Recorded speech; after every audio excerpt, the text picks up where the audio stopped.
Vous êtes nombreux à m'avoir demandé s'il y avait un potager au Jardin des Origines. Alors oui, il y en a un, mais il n'y a pas de zone définie spécifiquement pour le potager. En fait, le potager est un peu partout. Je plante des fruits, des légumes, je sème un petit peu partout dans le jardin. Et je vais vous montrer tout ça.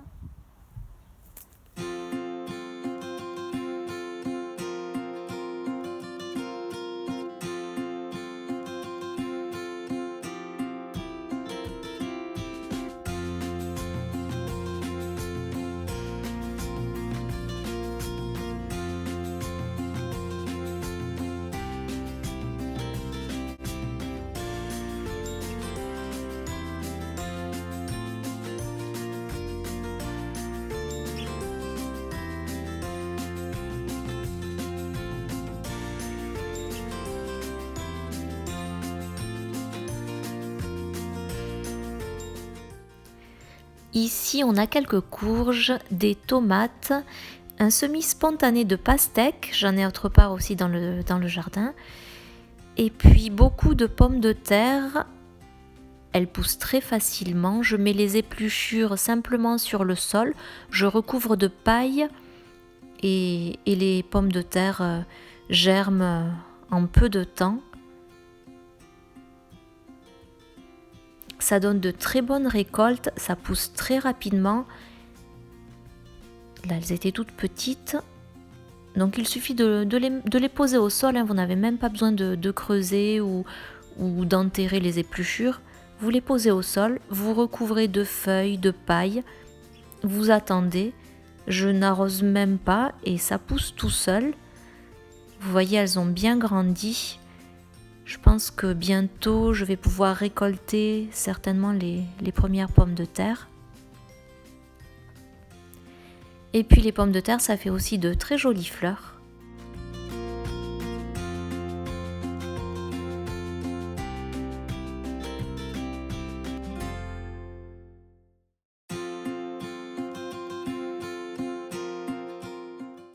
Ici, on a encore quelques courges, des courges rescapées parce que la plupart se sont faites manger par les limaces.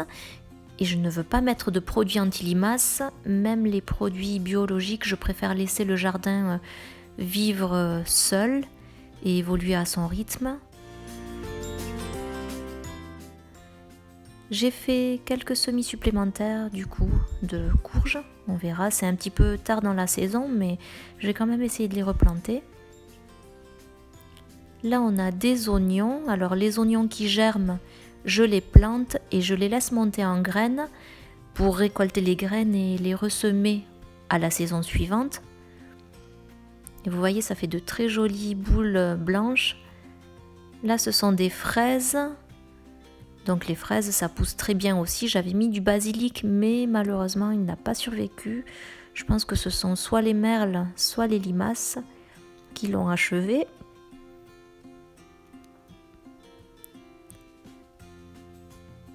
Ici, on a des radis que j'ai laissé monter en graines. Alors c'est la première fois que je laisse les radis monter en graines. Je pense que ça va être le moment de récolter les graines, mais je ne sais pas. Donc si vous avez l'habitude de récolter les graines de radis, dites-moi quand est-ce qu'il faut le faire. Est-ce que je dois attendre encore un peu ou bien est-ce que je dois prendre les gousses dès maintenant et les ouvrir? Les radis, comme les pommes de terre, ça pousse très bien. En 3 semaines, vous avez votre récolte de radis.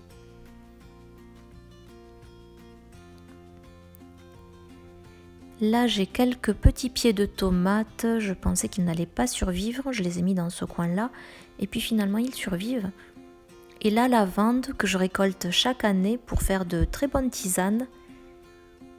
Je la laisse encore un petit peu parce que là, elle vient à peine de fleurir et elle attire beaucoup d'abeilles, beaucoup de pollinisateurs et ça fait du bien au jardin. Donc je préfère la laisser encore un petit peu avant de la couper.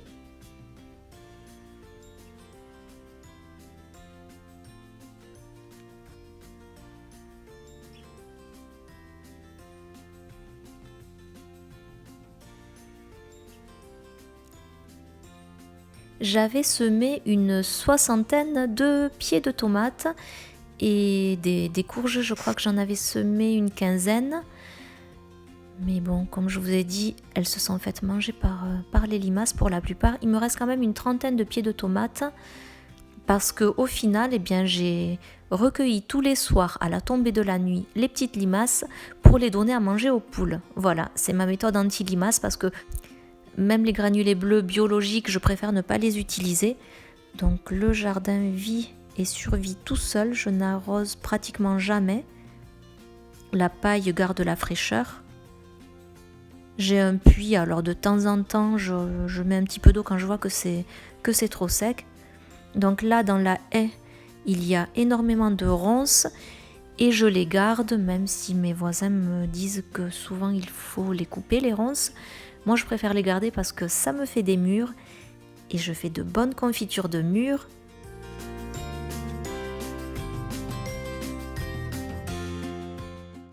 Il y en a aussi beaucoup sous le grand sapin, donc de l'autre côté du jardin, comme vous voyez ici.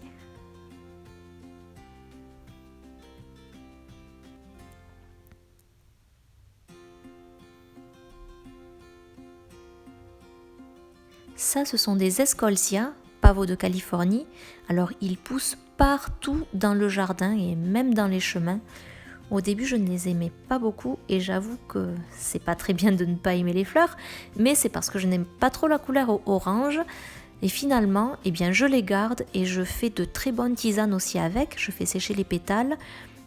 Et les Escolcia, ça permet de faire de la tisane qui est très apaisante, qui est très bonne pour le sommeil et pour la relaxation aussi.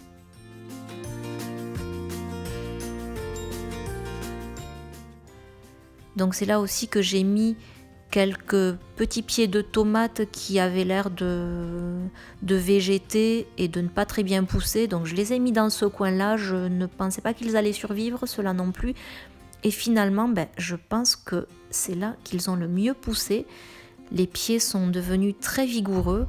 Alors en fait, je les ai plantés directement dans le caca des poules. Et puis j'ai rajouté des petits copeaux de bois, des morceaux de vieux bois que j'avais dans ce coin-là aussi. Donc en fait, du côté de l'enclos des poules, il y avait un coin où je mettais le caca des poules et puis je l'ai étalé.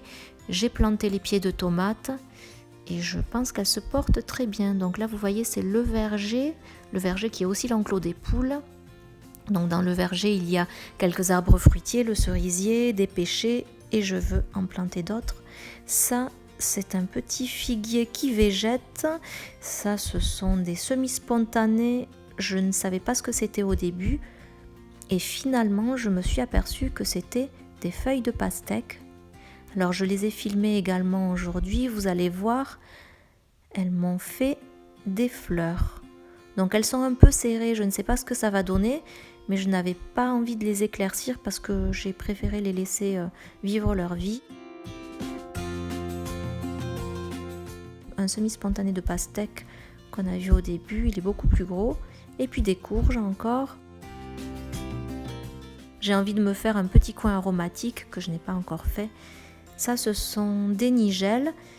La nigelle, ça fait de très jolies fleurs bleues. Puis ensuite, les fleurs font ces grosses boules et à l'intérieur, il y a des graines avec lesquelles on fait l'huile de nigelle ou le cumin noir.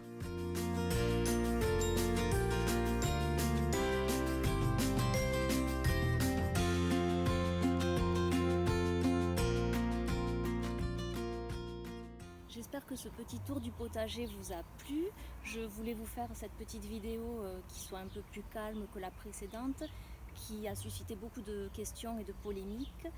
Et je vous promets que j'essaierai de répondre en tout cas à toutes les questions que j'ai eues dans une prochaine vidéo. Merci, à bientôt.